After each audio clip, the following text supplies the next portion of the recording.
Saskatchewan is a big player in the mustard market. Farmers in this province account for about 80% of the nation's mustard crop.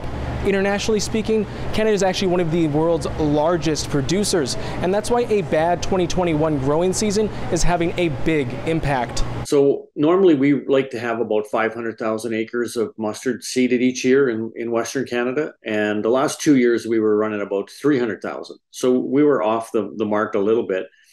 We'd have probably been okay had we not had the drought last year. So then when you throw a drought on top of it, all of a sudden you've got a pretty major supply issue.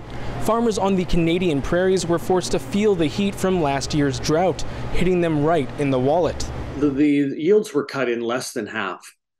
So the farmers' revenue, obviously, with that much less crop to sell, would have been cut as well.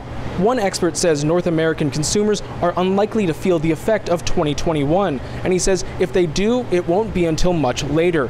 But people on this continent don't consume mustard the way people in other parts of the world do. The reality in Canada is that we are a huge exporter of mustard seeds, but we process very little of it.